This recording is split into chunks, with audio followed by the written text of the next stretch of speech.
Bonjour à tous et bienvenue sur la chaîne. Aujourd'hui, comme tu le vois, on s'est mis à l'aise, tranquille. On va attaquer une grosse vidéo. En fait, on va parler de tous les systèmes électroniques embarqués sur la moto. Je vous en avais déjà parlé de tous les acronymes qu'on peut avoir, MTC, MCS, ABS, enfin j'en passe et des meilleurs. On va regarder un peu comment ça fonctionne. On va regarder un peu ce que ça a besoin comme information et on va regarder les applications sur la moto. Donc, un gros dossier, donc installe-toi, prends un café et c'est parti. Tu trouveras de toute façon dans la vidéo ce qui t'intéresse. Si tu sais déjà comment fonctionne un ABS, tu pourras passer sur le système suivant. Bon, tu vois, j'ai pris des notes parce qu'il y en a une sacrée tartine. Hein. Donc, ce qu'il faut savoir déjà, c'est que tous ces systèmes électroniques viennent de la compétition. À ce sujet-là, je fais une petite parenthèse. Je vais ouvrir une nouvelle rubrique sur la chaîne qui va justement, vous savez que je suis passionné de MotoGP et surtout de technique MotoGP. Donc je vais vous parler, si ça vous intéresse, dites-le moi dans les commentaires. Je vous parlerai de tout ce qu'il y a sur les MotoGP, principalement, peut-être moins les Moto 2, Moto 3, parce qu'il n'y a pas d'électronique, et c'est un peu moins, entre guillemets, technique. Mais c'est surtout le MotoGP, puisque là, on a des choses qui viennent du MotoGP ou du Superbike qui sont mises sur nos machines. Donc je vous parlerai de tout ça si ça vous intéresse. Donc une nouvelle rubrique qui s'appellera certainement Technique MotoGP, application sur la route, je ne sais pas, je n'ai pas encore trouvé le nom, mais voilà l'idée générale. Donc ces systèmes embarqués électroniques, c'est assez récent sur les motos, enfin assez récent. L'ABS est plus ancien, mais les autres systèmes sont assez récents. En fait, pour que ces systèmes fonctionnent, il va leur falloir deux choses. Il va leur falloir ce qu'on va appeler, si je fais une comparaison par rapport à l'ordinateur, le hardware, c'est-à-dire une partie physique, des pièces mécaniques, et il va falloir un software, c'est-à-dire un logiciel qu'on va télécharger.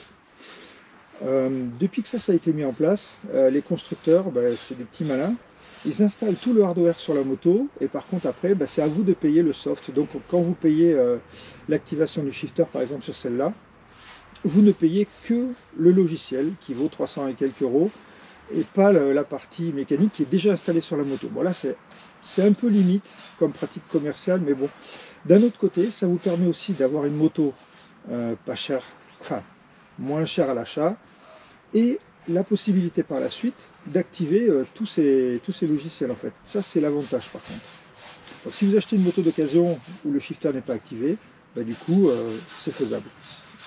Voilà, donc on va regarder ensemble donc la partie hardware, c'est-à-dire tout ce dont la moto a besoin pour pouvoir faire fonctionner tous ces logiciels. On commence par ça, c'est parti. Donc la première chose que la moto a besoin pour faire marcher tous les systèmes, ça c'est à la base, c'est l'info vitesse de la roue. Donc cette info vitesse roue, vous voyez, on a une roue dentée ici, et on a un capteur qui vient là. Donc ce capteur, c'est une sorte d'aimant qui va vérifier un trou, une barre, il va compter, et il va déterminer que quand il aura fait un tour, ça donnera telle distance parcourue, et donc ça va permettre d'élaborer tout ce qui est vitesse de rotation des roues, et aussi vitesse de la moto, puisqu'on a une couronne ici à l'arrière, et on a la même ici à l'avant. D'accord? Donc, juste une petite parenthèse, des fois, il se peut qu'on ait un problème au niveau du traction control ou de l'ABS. Des fois, vous pouvez avoir des saletés ici sur cette couronne ou sur le capteur. Donc, vérifiez ça. Des fois, il suffit juste de nettoyer la tête du capteur. Alors là, on va pas le voir trop. Je sais pas si vous le voyez, il est ici, là. Ouais, bon, on le voit pas trop, mais enfin, bon, vous le verrez quand vous regarderez votre moto. Et des fois, il suffit de nettoyer ça. Donc, premier hardware, on a les infos vitesse qui sont indispensables. On le verra tout par la suite pour tous les systèmes embarqués. Première info. Deuxième info, si vous avez un quick shifter, le quick shifter, en fait, il fonctionne avec un capteur. Donc ici, en fait, quand je vais solliciter ma pédale de mon sélecteur, ici, je vous le montre, on a, vous voyez la partie qui se déplace là, celle-là qui se déplace, elle est face à ce capteur. D'accord? Donc là, il y a un aimant, là, il y a un capteur. Quand je bouge ici, ça donne l'information que je vais passer la vitesse. Donc vous voyez, si je vous le montre en plan plus général, je soulève juste et le capteur bouge. D'accord? Donc avant d'avoir passé la vitesse, il a l'info, ce qui va lui permettre de, on va le voir par la suite, je vous en parlerai plus tard, d'activer la partie au niveau du calculateur moteur. Donc là on a vu les capteurs de vitesse, on a vu le quick shifter, et bien sûr ça ne marcherait pas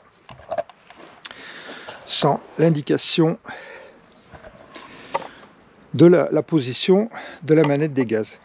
Donc là aussi on le verra, tous ces systèmes, et surtout les systèmes de pilotage des modes moteurs, n'est possible que grâce à ce qu'on appelle le ride by wire, c'est-à-dire que ici on va piloter notre poignée uniquement avec des câbles électriques, d'accord? On a des capteurs de position à l'intérieur de la poignée et on vient transmettre cette information au calculateur qui vient agir sur les papillons. C'est ce qui fait que, je vous l'avais montré sur la 1290, mais on va le voir sur celle-là aussi, quand on allume le compteur, enfin la moto pardon, on va entendre un bruit, je vous le fais écouter, quand je tourne la poignée des gaz. Voilà, ça c'est les papillons qui bougent, d'accord? Donc vous inquiétez pas si vous avez ce bruit là. Il est moins bruyant sur celle-là que sur la 1290, mais voilà. Donc on l'a vu, les capteurs. On a celui-là, donc le capteur de la position de la poignée des gaz, les capteurs de vitesse pour savoir à quelle vitesse tournent les roues. Un troisième capteur qu'on a sur nos motos qui est une centrale à inertie qui vient détecter l'angle d'inclinaison de la moto pour jouer sur les paramètres ABS, Traction Control principalement, et on le verra aussi sur l'anti-wheeling. Donc voilà ce qu'on pouvait dire au niveau des capteurs principaux. Je pense que j'ai rien oublié. Bien sûr, après on a l'ABS, le module ABS qui est aussi un hardware, mais ça on va pas dire que c'est pas un capteur. Voilà, c'est ce qui permet le fonctionnement de l'ABS. Allez, maintenant je vous explique un par un tous les systèmes. Donc le premier système qu'on va avoir, c'est, je vous en ai parlé, on a le ride by wire, donc il va nous donner tous les modes moteurs. Donc on va avoir, suivant les motos, différents modes moteurs. On va avoir un mode sport, un mode street, un mode pluie, c'est au minimum ce qu'on a sur les motos. Ça peut dépendre de votre machine. Si vous avez une Adventure, vous pouvez avoir un mode rallye, vous pouvez avoir un mode off-road. Bon voilà, j'en passe et des meilleurs. Ces modes, ils permettent d'avoir différentes réactions de la moto. Donc si je me mets en mode sport, je vais avoir, quand je tourne ma poignée des gaz, je vais avoir une ouverture proportionnelle des papillons, pour simplifier, d'accord? C'est-à-dire que je vais avoir une réponse directe des gaz. Si jamais je me mets en mode street, je vais avoir un petit décalage au niveau de la poignée des gaz. Si je me mets en mode pluie, je vais avoir une réduction de puissance du moteur, plus un décalage de la poignée pour vraiment avoir quelque chose de très souple. Alors, ces modes moteurs, ils agissent, on l'a vu, sur l'ouverture des gaz, pour avoir une réponse plus ou moins directe de la poignée, mais ils agissent aussi sur le traction control, puisqu'on va le voir, quand vous êtes en mode sport, ça vous permet une légère glisse de la roue arrière, d'accord? De même en mode street. Par contre, quand vous vous mettez en mode rain, alors à ce moment-là, en mode pluie, vous n'avez plus de possibilité de glissement, bien sûr à la limite de la technologie des pneus que vous avez, mais on va dire que le moteur, enfin le système va tout faire pour éviter le patinage de la roue arrière. Et donc vous allez avoir un système qui sera beaucoup plus intrusif, un traction control beaucoup plus intrusif sur votre conduite. Donc ça c'était pour le ride by wire.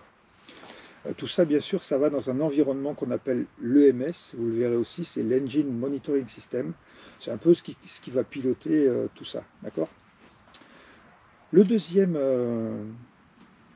chose qu'on a comme système, on a l'ABS. Alors l'ABS et l'ABS cornering, plus précisément sur nos motos KTM, mais on le retrouve sur beaucoup de motos puisque c'est Bosch qui fait l'ABS, il fait les centrales aussi de détection d'inclinaison, et donc c'est monté sur pratiquement toutes les machines maintenant.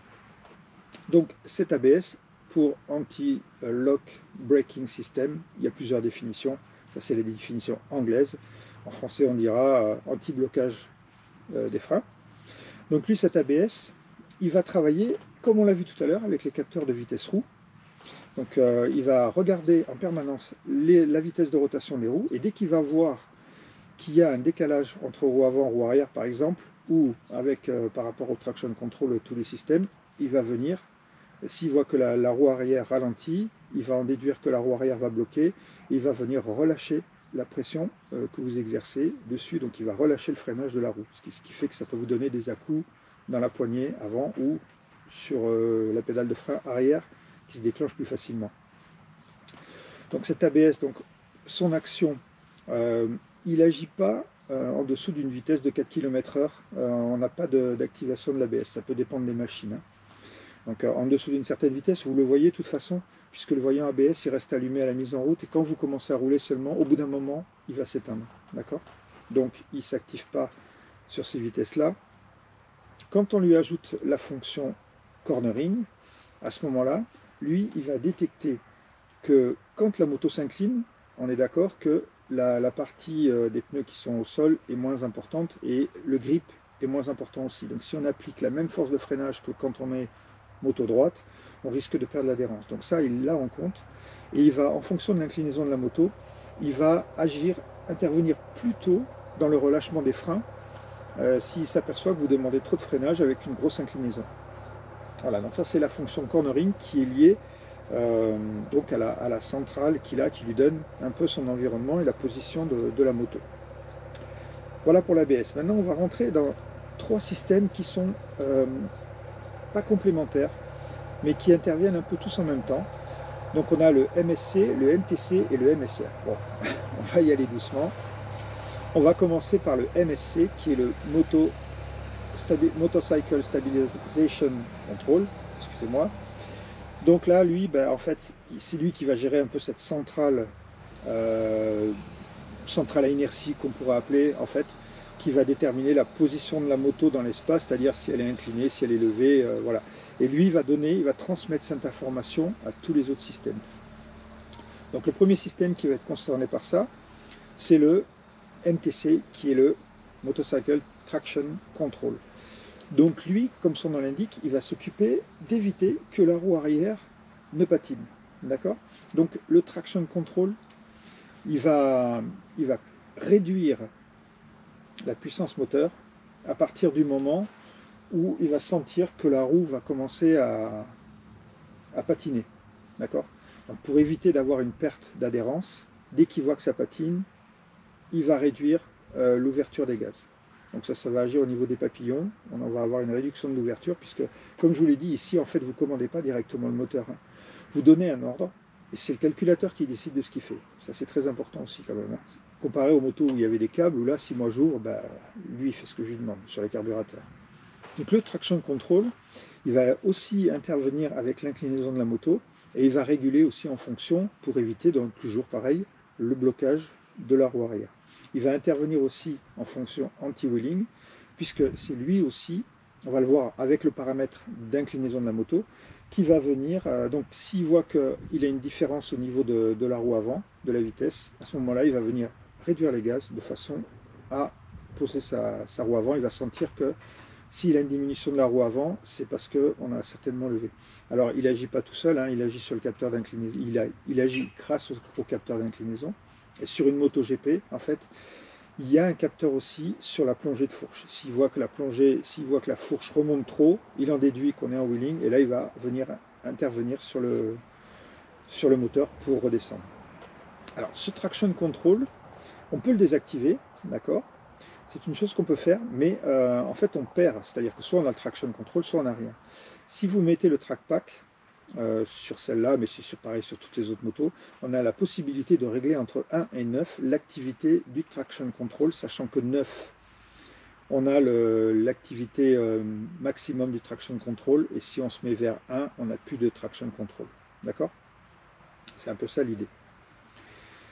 Donc, mais ça par contre c'est une option, c'est l'option TrackPack avec tous les logiciels.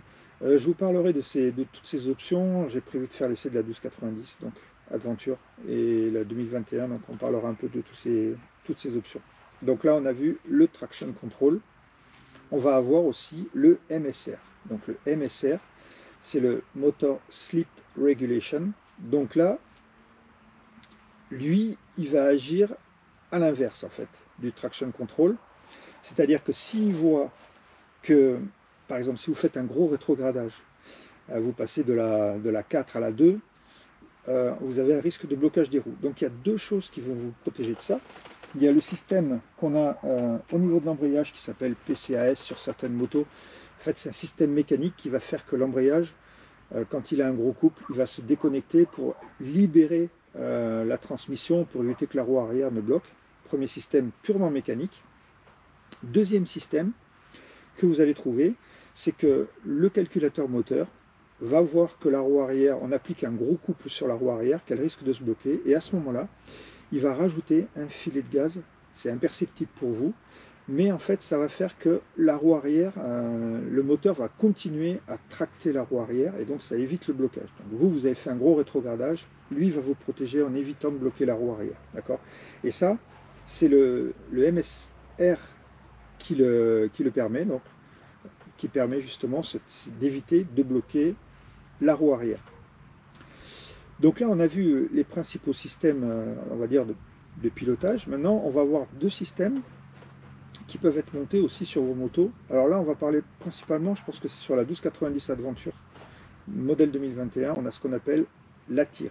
Alors l'ATIR, c'est un nom pour un système qui en fait est très basique. L'ATIR, c'est Auto Turn Indicator Reset. Donc, quand vous mettez vos clignotants, moi ça m'arrive souvent sur celle-là, c'est que je mets mon clignotant et puis je l'oublie. La tire, ça va vous permettre, vous mettez le clignotant, dès que vous avez fait plus de 15 secondes de clignotant ou si vous avez fait plus de 150 mètres, à ce moment-là, ça vous coupe le clignotant. Alors ça, c'est valable pour la 1290 Super Adventure modèle 2021. À ma connaissance, c'était monté sur les BMW GS et moi je l'ai eu sur ma 1200 GS de 2004, pour vous dire. Bon, c'est un système supplémentaire. Autre système que vous pouvez avoir, c'est le TPMS, Tire Pressure Measurement System. Excusez-moi pour les anglicismes, je sais que... Mais bon, vous allez comprendre. Ça vous permet, donc vous avez des capteurs de pression sur les valves, dans les pneus, et ce système va donner l'info-pression au tableau de bord et va vous mettre une alarme si jamais vous êtes en sous-gonflage, s'il détecte une différence de pression. C'est ce que vous avez sur toutes les voitures maintenant. C'est ce que j'avais déjà sur mon Adventure de 2015. Et ça s'appelait pas pareil à ma connaissance. Mais voilà, bon, le système est tout simple. C'est juste une info de pression qui vient des capteurs de roue vers le système. Donc voilà un peu tous ces systèmes, tous ces logiciels. Tout ça, c'est implanté à la livraison de votre moto au niveau du calculateur, au niveau cartographie. Vous avez la cartographie moteur et vous avez tous les logiciels qui vont être installés et qui vont se mettre en marche en fonction donc des options.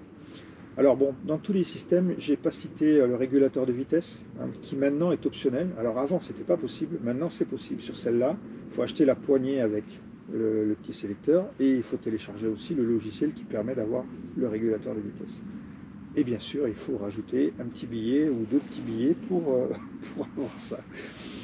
Voilà, donc, voilà tous ces systèmes. À mon avis, c'est pas fini. On va en avoir d'autres. Vous avez le launch control aussi, j'en ai pas parlé. Mais c'est ce qui vous permet de faire un départ avec la poignée des gaz à fond. Juste, on lâche l'embrayage, on gère l'embrayage, pardon, excusez-moi. Mais on a la poignée des gaz à fond. Et là, le traction control, tout va agir pour que vous puissiez partir sans que la moto perde de l'adhérence. Donc, comme je vous l'ai dit, tous ces systèmes, ça vient du MotoGP. Je vous l'ai dit aussi, moi je suis fan de MotoGP et en technique MotoGP, il y a des choses qui arrivent en MotoGP. Je ne suis pas sûr que tout arrivera sur les motos de route, mais je peux vous dire qu'on va en avoir encore plus. Donc, c'est bien, c'est des protections. Maintenant, chacun juge comme il veut. Il y en a certains qui préféraient les motos avant sans aucune protection. On parle de vrais pilotes. Moi, personnellement, je pense qu'avec les puissances qu'il y a, il n'y a pas beaucoup de vrais pilotes et je ne m'y mets pas dedans, surtout pas. Et je suis bien content d'avoir ces régulations et ces protections, un peu ce filet qui vient nous protéger. C'est ce qu'on a sur les avions, hein. On appelle ça des protections dans l'enveloppe de vol. Ben là, c'est un peu l'enveloppe de la route. Ça vous protège, c'est votre ange gardien électronique qui vous protège. Alors, il vous protège au maximum, mais il n'ira jamais au-delà de la physique. C'est-à-dire que si vos pneus dérapent, si votre pneu a décidé de patiner parce que la gomme fait en sorte qu'il patine, ben, le traction control, il fera tout ce qu'il peut, mais au bout d'un moment, il va lâcher prise parce qu'il ne saura plus gérer la situation. D'accord ? Donc c'est intéressant, il faut faire attention, parce que c'est des systèmes qui peuvent intervenir et qui peuvent parfois vous surprendre. Donc méfiance quand même sur l'intervention du système. Mais bon, je peux vous dire qu'avec celle-là, j'ai déjà eu l'occasion de déclencher l'ABS avant en pleine courbe. Et c'est franchement efficace et bluffant. Ça m'a permis, malgré que je freine en courbe, avec le frein avant en forte puissance, de pouvoir continuer à tourner sans perdre l'adhérence de la roue avant. Enfin, c'est impressionnant. On reparlera de ça quand on parlera du freinage, qui sera une des vidéos que j'ai prévu de faire, j'en ai parlé, du freinage en courbe. Ça sera une vidéo un peu spéciale. Voilà, c'est tout ce que j'avais prévu pour aujourd'hui. J'espère que ça vous a plu. S'il y a d'autres systèmes que je n'ai pas cités et dont vous voulez avoir une petite explication, n'hésitez pas à le mettre dans les commentaires. N'hésitez pas à mettre un j'aime si jamais vous aimez la vidéo, moi ça m'aide. Et puis à vous abonner si vous n'êtes pas encore abonné. Il va y avoir de plus en plus de vidéos, beaucoup de vidéos techniques. Je ne peux pas faire mécanique, mais je peux vous faire des vidéos techniques qui peuvent vous aider sur la compréhension de votre moto. J'essaierai de faire un maximum. Et puis donc cette rubrique MotoGP, dites-moi si ça vous intéresse. Je parlerai surtout de technique, je ne parlerai pas des pilotes. Je parlerai techniques de pilotage qui viennent du MotoGP, qui arrivent sur la route. Et je parlerai de tous les systèmes électroniques du MotoGP qu'on a chez nous, c'est déjà fait, mais qui peuvent arriver dans le futur. Voilà. Prochaine vidéo, l'essai de la KTM 1290 Adventure. Prévu, si tout va bien, jeudi, si la météo est toujours aussi clémente qu'aujourd'hui. Et aussi, il y aura l'essai de la KTM 890 Adventure. Je voudrais faire un petit comparo, un peu comme j'ai fait entre la 790 et la 890 Duke. J'aimerais faire la comparaison entre la 890 Adventure et la 1290 Adventure, Super Adventure, pour voir un peu, est-ce que ça vaut le coup de mettre un petit billet de 6000 en plus pour avoir une 1290, est-ce que la 890 suffit ou pas? On parlera de tout ça. Allez, je vous souhaite à tous une bonne journée et à très bientôt. Tchuss.